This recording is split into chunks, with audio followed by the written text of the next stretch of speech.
You failed to respond to my clue, Mr. Mandolin. Adrenaline shoved my fatigue into a closet and slammed the door. Simon? Or is it Marco? Oh, very good, Mr. Mandolin. But you still have to pay the price for not fulfilling your part in our little competition. I was where I said I would be. You were not. Aha! You mean Woodside? I had that figured out as soon as I found your note. As riddles go, it was pretty weak. You're cleverer than I thought. Yes, it seems our contest is ending at just the right time. Right. Let's see if you can handle being shot. I had his location now. He was in the living room, near the corner where I kept the bookcase. I was closer to the kitchenette, and a couple of chairs and a table were between Simon and the counter, and as a consequence, me. I sidled toward the counter in the kitchenette. Have you forgotten how quickly I can move, Mr. Mandolin? You having a gun poses no danger to me. Maybe. Maybe not. Are you willing to take the chance? I eased open the top left-hand drawer under the countertop and felt with my fingertips for the butcher knife kept there. Well? It seems I have overestimated you, Mr. Mandolin. This game no longer amuses me. I pulled the knife out of the drawer as quietly as I could. I didn't say anything else, hoping the interior of my apartment was as dim to Simon as it was to me. Straining my eyes, I tried to focus on where I thought Simon stood. It could have been my imagination, but it looked like a slightly darker shadow was overlaid against the cheap wallpaper of my living room.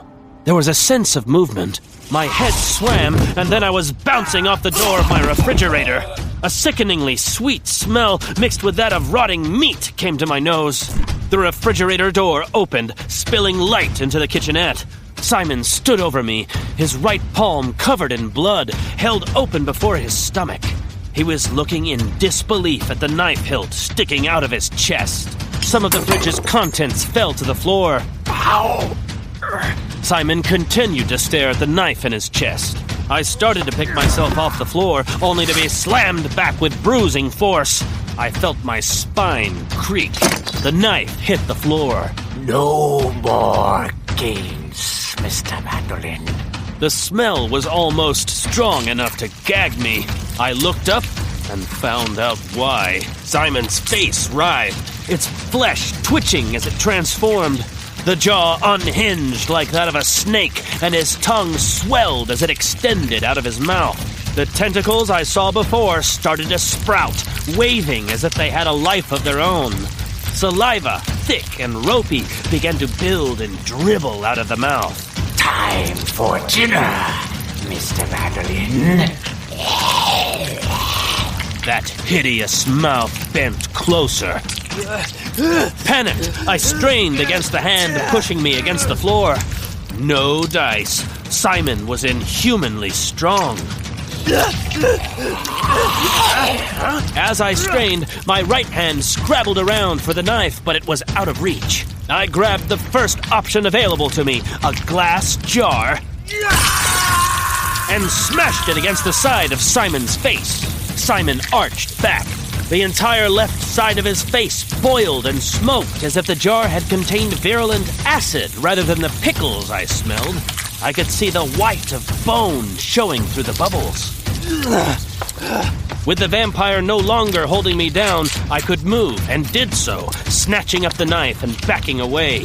Simon, both hands held against his face, staggered back into the living room.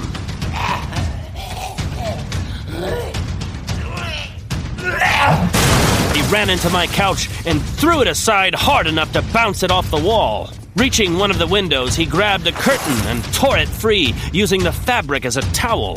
Dropping the towel, Simon turned to look at me. The light from the open refrigerator showed me the damage my lucky shot had done.